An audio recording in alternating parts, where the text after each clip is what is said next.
Muchas gracias, madre. Muchas gracias, padre. Hola, ¿cómo están todos? Buen día. ¿Cómo se encuentran el día de hoy? No desayunaron por lo visto, ¿eh? Sí, ya vi. Están medios moribundos. Bueno, espero que en estos pocos minutos se pueda yo de una forma clara y concisa platicar con ustedes acerca de las maravillas y las proezas que la vida representa. Sí, por favor, ponen la presentación. Bueno, para empezar, ¿qué es la vida? Es una pregunta que muchos científicos a lo largo de la existencia hemos tratado de contestar. Es difícil de contestar y definir qué es la vida. Hay una gran cantidad de intentos por definirla. Si le dan por favor la siguiente. La vida podríamos definirla como una condición o conjunto de fenómenos que definen a los seres vivos y los distinguen de los seres inanimados o los seres muertos, principalmente el metabolismo, el crecimiento, la reproducción y la capacidad de adaptarse al medio ambiente a través de la regulación de su medio interno. Como ven, la definición suena muy compleja, es muy complicada. Realmente es toda una gama de situaciones que giran en torno a la vida. Ahora, hay algo muy interesante y a la vez, digamos, polémico que sucede, porque de hecho las personas que más atentan contra la vida hablan, incluso hay quienes dicen que la vida comienza en el momento del nacimiento. ¿Ustedes están de acuerdo con eso? Por supuesto que no. Y lo más curioso de todo es que estas mismas personas, cuando nos hablan de bacterias, por ejemplo, que está bien claro que están vivos, ¿por qué? Porque las bacterias se reproducen, las bacterias crecen, las bacterias se pueden adaptar. Son, sin lugar a duda, microorganismos, pero están vivos. ¿Están de acuerdo, sí o no? Entonces, si las bacterias están vivas, ¿cómo puede ser que digan que la vida comienza hasta el nacimiento? Una de las grandes incongruencias de los supuestos científicos. Entonces, vamos a intentar ver esto. ¿Le dan la siguiente, por favor? Bueno, desgraciadamente creo que no se alcanza a ver, pero aquí yo lo que puse es el juramento de Hipócrates, que bueno, de hecho, la pregunta que hago, ¿es el juramento del hipócrita? ¿Por qué digo esto? Yo cuando presenté mi juramento, cuando terminé la carrera de medicina, pues vi a todos mis compañeros, no nada más yo, que estábamos levantando la mano solemnemente y jurábamos que íbamos a defender la vida. Pero fíjense algo muy interesante. Desde entonces, Hipócrates dice cosas muy claras. Primero, y de hecho eso lo resalto, aunque bueno, no se alcanza a ver muy bien, pero él claramente resalta: no administraré jamás un veneno a nadie cuando tal me lo pida, ni aconsejaré semejante cosa. Entonces, Hipócrates desde mucho antes de que Cristo viniera al mundo ya hablaba en contra de la eutanasia. Por otro lado, tampoco daré un supositorio para hacerla abortar. Por el contrario, he de mantener puras y sanas mi vida y mi arte.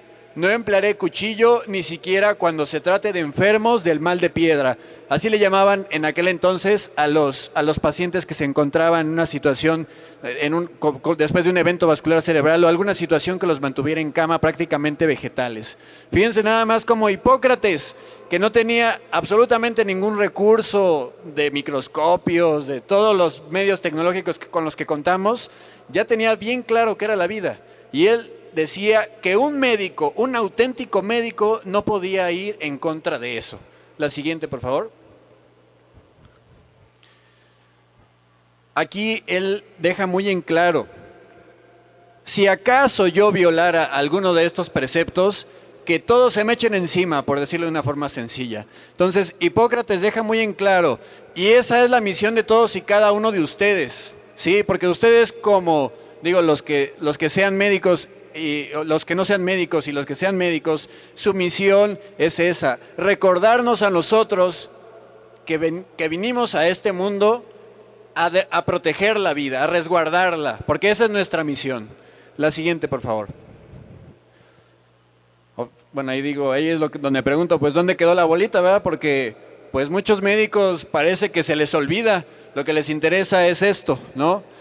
Desgraciadamente por ignorancia, por alguna idiosincrasia, por X o Y razón, el punto es que se practican todos estos actos que atentan deliberadamente contra la vida. La siguiente, por favor. Siguiente. Entonces, aquí es donde empiezan los detalles. Todas las cosas grandes, siguiente, siguiente.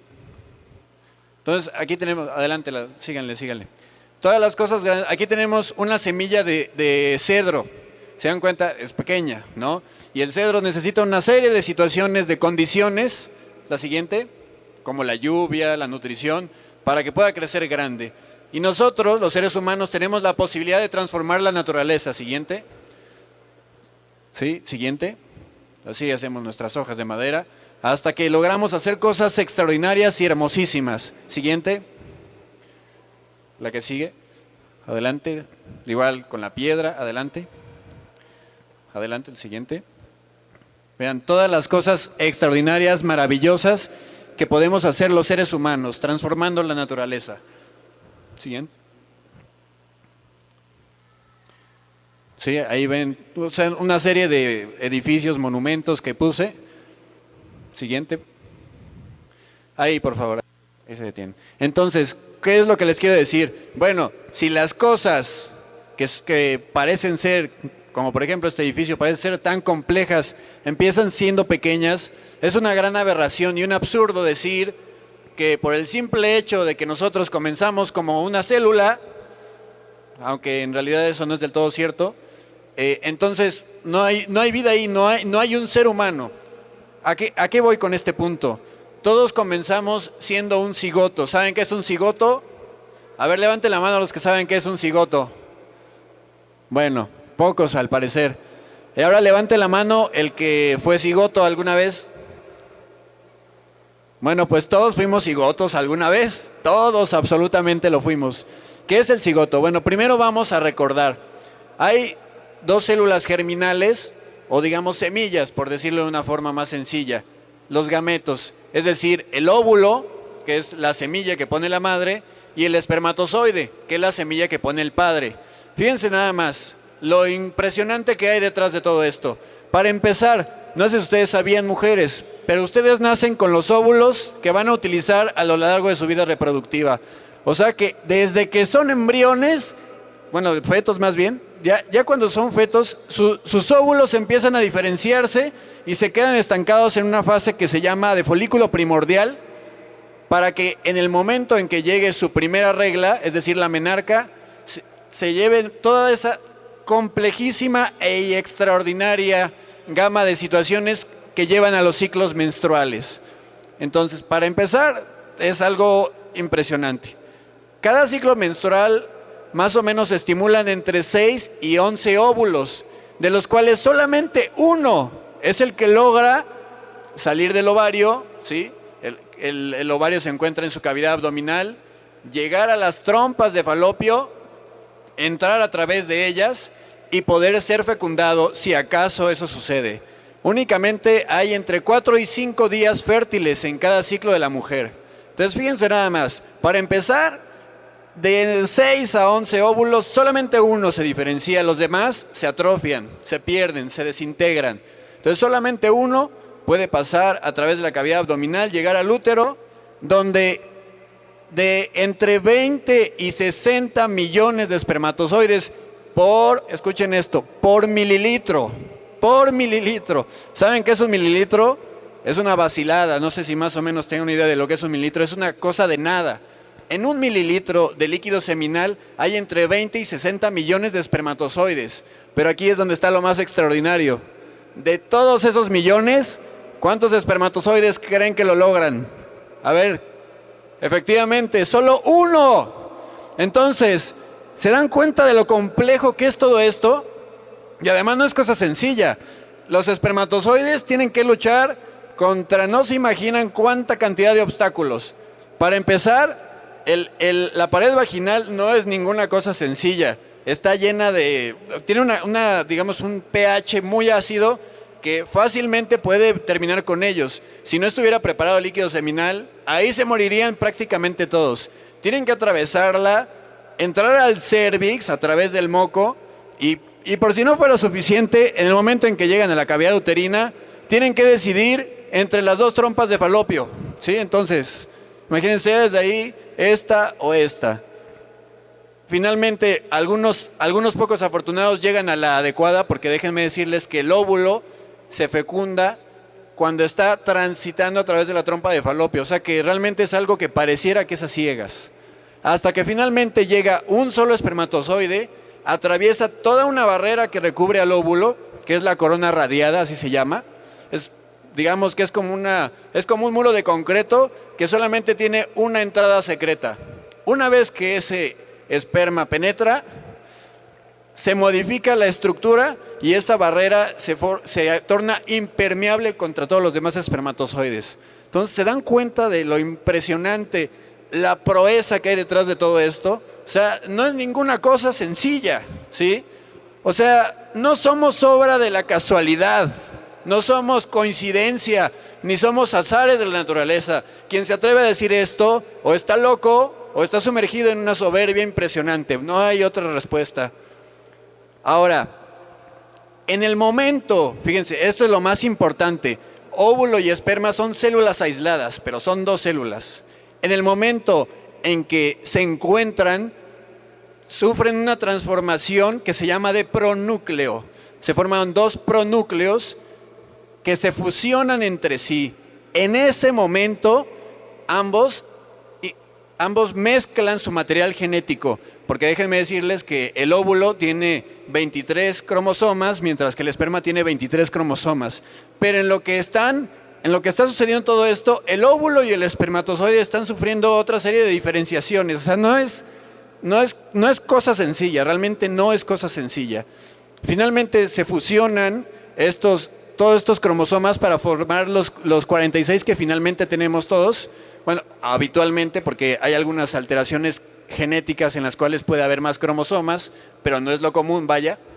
Entonces, se mezclan entre sí todo este material genético y da la diversidad que hay en nuestras familias. Yo no sé cuántos hermanos o cuántos hijos, dependiendo del caso, tengan. En lo personal, yo tengo 7 hermanos y todos somos súper diferentes. Ya que vean a mi hermana, la van a ver, ella sí está bien bonita, no que yo salí re feo, pero desde ahí hay una impresionante diversidad. ¿Cómo es esto? Bueno, el hecho de esa mezcla que se da en el material genético nos da características muy peculiares. Y aquí también otro gran punto, uno de los grandes mitos, sobre todo la homosexualidad. Muchos dicen que la homosexualidad inicia desde el momento de la concepción. Eso no es cierto. En el momento de la concepción se define inmediatamente el sexo del embrión, ¿sí? Ya sea el cromosoma Y o el cromosoma X que viene en el espermatozoide, porque el óvulo por default siempre tiene un X. Entonces, para que se den cuenta cómo toda la complejidad del ser humano empieza en un momento impresionante e invisible. Entonces, el hecho de que no lo podamos ver no significa que no esté ahí y que no tenga ese potencial magnífico que finalmente es el ser humano. Entonces, como ven, empezamos lo que les decía, ¿no? Este proceso, en el momento en que el cigoto entra ya finalmente a la cavidad uterina, ya se ha diferenciado una cantidad impresionante de veces. A las pocas semanas, el bebé ya tiene la forma de un niño, porque algunos dicen, no, es que no tiene forma de niño, entonces no es ser humano. Es tan absurdo, es como decir, como si yo quisiera quitar un ladrillo de este edificio y decir, pues ya este ladrillo ya no tiene nada que ver con el edificio. Si yo quito un ladrillo muy importante, puedo hacer incluso que hasta se derrumbe el edificio. ¿Están de acuerdo o no? Pero nosotros no somos edificios, somos seres humanos. Entonces, dense cuenta de lo hermoso y lo impresionante que hay detrás de todo esto. La siguiente, por favor. La siguiente. Ahora, aquí está bien, gracias. Ahora, esto es el tema que a mí en especial me gusta, porque van a decir, bueno, ¿qué tiene que decirnos un reumatólogo del embarazo, no? Así, ¿qué tiene que ver eso? Pues tiene muchísimo que ver. Aquí digo, eso no es, ahora sí que no es para que le entiendan porque ni yo le entiendo, no, se crean. No, pero el asunto aquí, lo que les quiero demostrar es toda la complejidad, la ciencia que hay detrás del embarazo. El argumento científico en contra de la idea de que es el cuerpo de la mujer el que está completamente, digamos, detrás. Esto es un esquema en el cual se resume todo lo que necesita acontecer para que pueda ser un embarazo exitoso. Déjenme decirles, ¿por qué el sistema inmunológico? El sistema inmunológico de lo que se encarga es de protegernos contra las infecciones, de los agentes invasores. Entonces, el sistema inmunológico igualmente, si todo esto no sucediera, destruiría al niño en cuestión de segundos, ¿sí? Al pequeño que se está formando lo destruiría. Ahora, aquí es uno de los argumentos más fuertes en contra de los abortistas. ¿Por qué? Digo, si no quieren decir que Dios, díganme, ¿por qué si la naturaleza dotó a la mujer de esta capacidad para proteger de sus propias defensas a ese nuevo ser? Entonces, ¿por qué hablamos de que es el cuerpo de la mujer? ¿Sí? Tan así que hay enfermedades, por ejemplo, la eritroblastosis fetal, o algunos síndromes hemolíticos en los cuales se empiezan a destruir de forma masiva los glóbulos rojos del bebé, en el que falla alguno de estos mecanismos. Tan así también que existen otras enfermedades que de hecho son de nuestra competencia, como ¿alguien ha oído hablar de la artritis reumatoide? Yo creo que sí, ¿no? Muchos lo han escuchado. O bueno, otras enfermedades autoinmunes. Tan así que cuando acontece un embarazo, estas enfermedades incluso se apagan, así desvanecen su actividad. ¿Por qué? Porque ocurren una serie de fenómenos en los cuales los glóbulos blancos, que déjenme decirles que es toda una ciencia hablar de eso, pero obviamente no les voy a hablar de eso porque además de que se van a dormir, no nos va a dar tiempo, pero los glóbulos blancos que se encargan habitualmente de protegernos, tienen que sufrir una diferenciación especial hacia un tipo determinado digamos, de receptores y de sustancias activas que producen, que se llama de tipo TH2. Entonces, ahora sí que cuando les llegue un abortista y así les quiera así como decir y marear, díganle, ¿y los TH2 qué, mi estimado? ¿Sí? ¿Se acuerdan bien? Los TH2, a ver, háblame de los TH2, a ver si es cierto que tus argumentos son válidos. Entonces se van a quedar así de, ay, no, pues, ¿qué es eso? ¿No? Bueno, los TH2 producen una serie de sustancias muy especiales que lo que permiten es eso, que el sistema inmunológico de la madre se vuelva permisible. Esta es otra de las situaciones que va en contra de decir, bueno, los que dicen, no, es que el niño es como un parásito. No es un parásito. Si fuera un parásito, el cuerpo de la mujer no se prepararía tanto para permitir la llegada y la incubación de ese nuevo ser. Porque no sé si ustedes sepan, pero el cuerpo de la mujer, bueno, sí lo saben porque lo han visto, el cuerpo de la mujer sufre unos cambios impresionantes, impresionantes.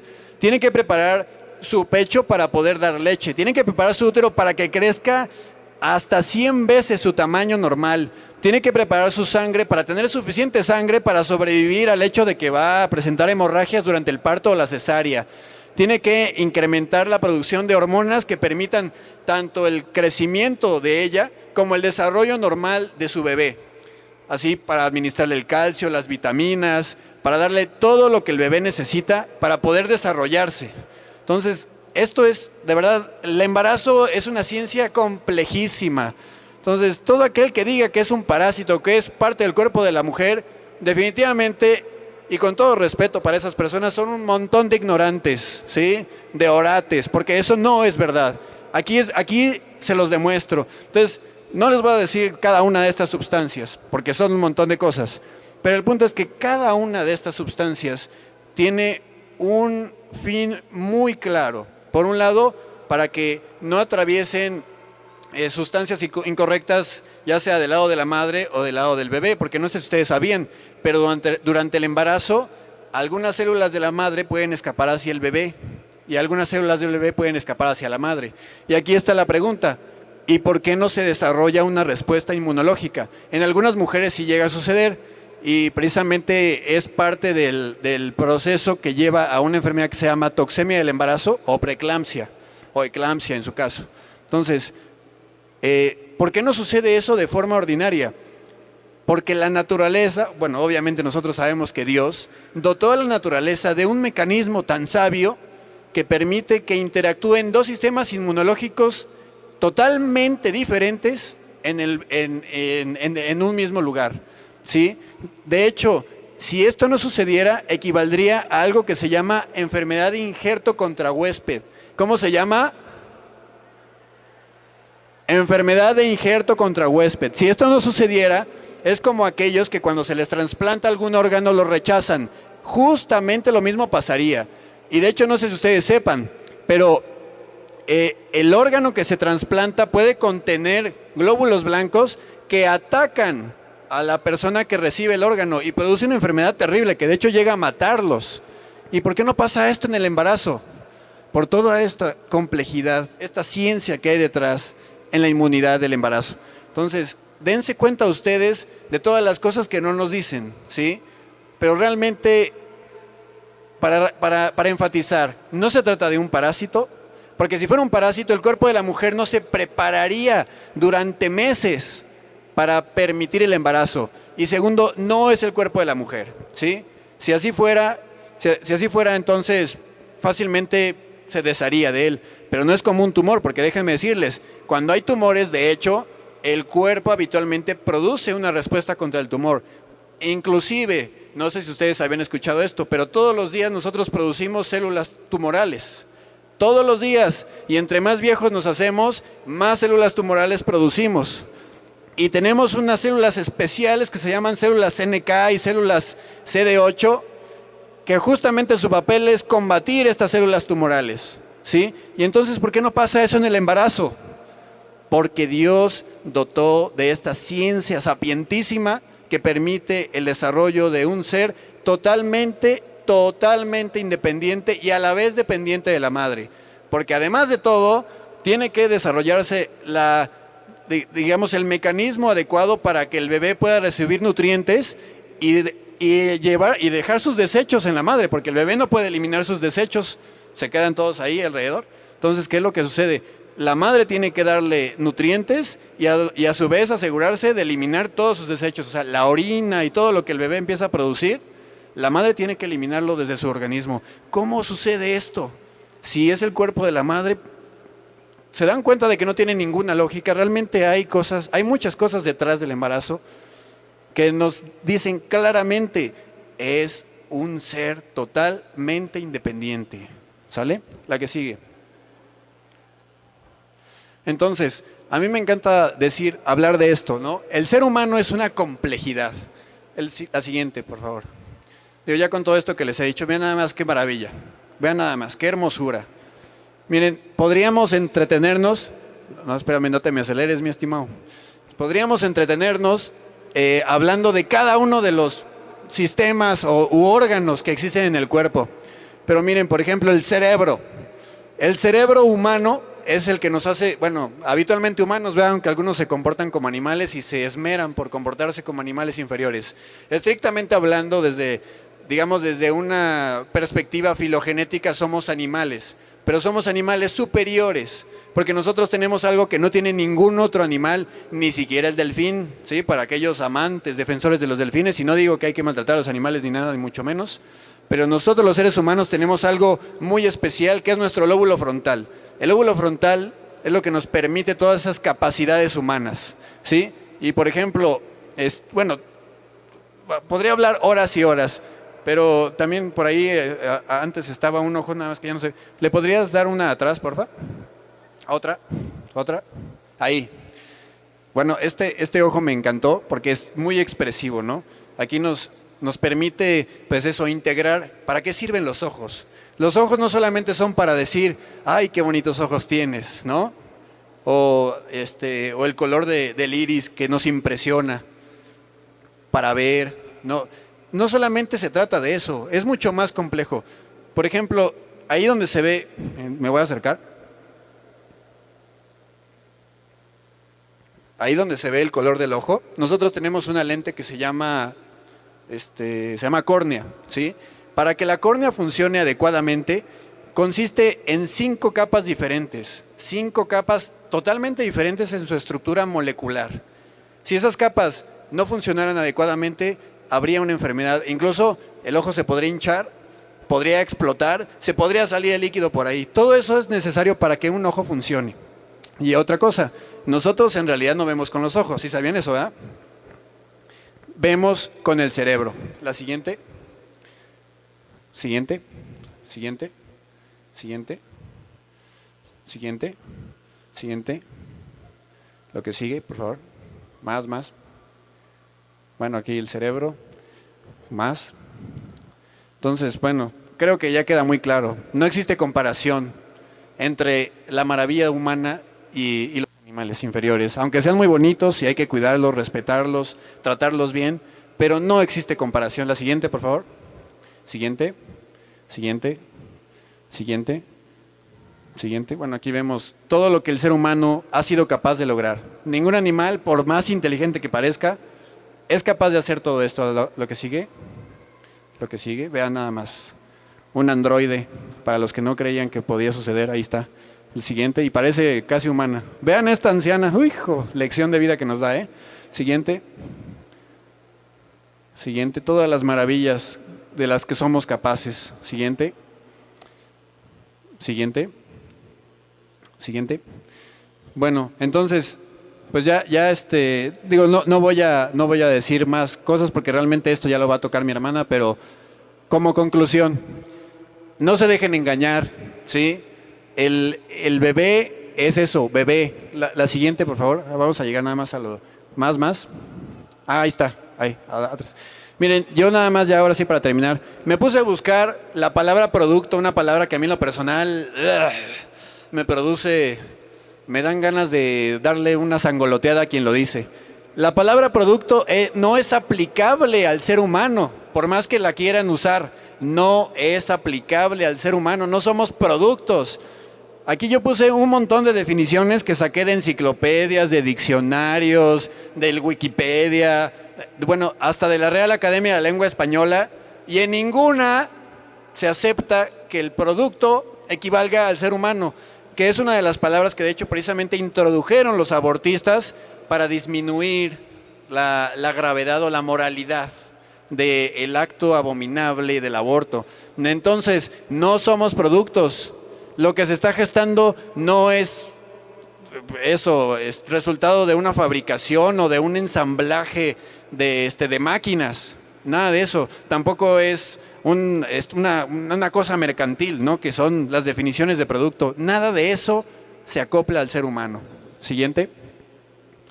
Ahí son un montón de definiciones que, bueno, no se alcanzan a ver desde allá, pero básicamente eso, lo que quiero ahí enfatizar es que no existe la definición de producto en el ser humano. Y a mí lo que más me impresiona, bueno, aquí hay algunos médicos, cuando ustedes leen artículos en inglés o en francés o en alemán, nada se quedan. No, cuando ustedes leen artículos en inglés, para nada, y eso que los británicos y los estadounidenses tanto emplean el aborto, en ningún momento he leído yo product o alguna cosa que se le parezca. Jamás se refieren así a un bebé.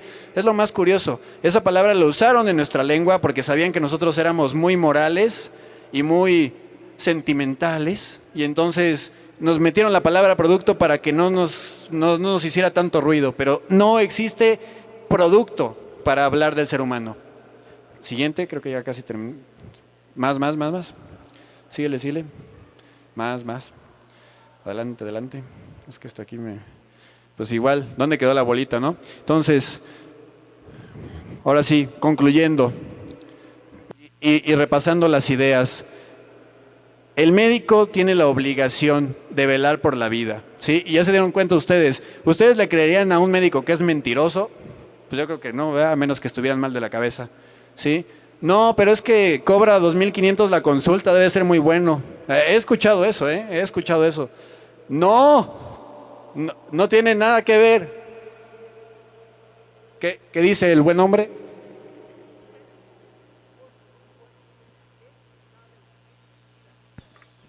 Desgraciadamente lo que dice el Señor es muy cierto. Los médicos que pues más cobran y mejor se venden, pues son los que saben mentir. Entonces, alguien que presenta un juramento es algo muy solemne. y desde ahí miente, porque ustedes ya vieron el código de Hipócrates, el juramento de Hipócrates, que desde ahí miente, ¿qué clase de persona puede ser? Entonces tengan mucho cuidado con esos médicos que mienten, ¿sí? Y también ustedes no anden de mentirosos, ¿sale? Entonces, eso, número 1. Número 2, el ser humano es totalmente individual desde el momento de su concepción. Es un ser independiente, pero a su vez dependiente de la madre, ¿sí? Y la naturaleza, Dios, a través de la naturaleza, dotó al cuerpo de la mujer para lograr un hito extraordinario, una compleja gama de situaciones, de fenómenos que le permiten el embarazo, ¿sí? Pero, como vimos, el sistema inmunológico tanto del bebé como de la madre son totalmente independientes. Si no existieran todos estos mecanismos, ambos se destruirían entre sí. Entonces, hay muchas cosas más allá que muchas veces no dicen o no vemos. Así que, ánimo, no se me duerman, ¿sí? Lleven este mensaje a todos. Acuérdense, díganles a los abortistas, a ver, háblame de las TH2, se van a quedar así de, ¿sí? Entonces, pero profundicen, es muy importante que todos profundicemos, que se acerquen, ¿sí? Que se acerquen y que apoyen todo este tipo de movimientos. Y aquellos médicos que realmente defienden la vida, e insisto, no porque cobre caro significa que es bueno, no se vayan con la finta, ¿sí? Entonces, ¿amamos la vida, sí o no? Muy bien. ¿Y por el hecho de que empezamos siendo un cigoto, dejamos de ser seres humanos? Así es. Pues entonces, ánimo y a seguir amando la vida.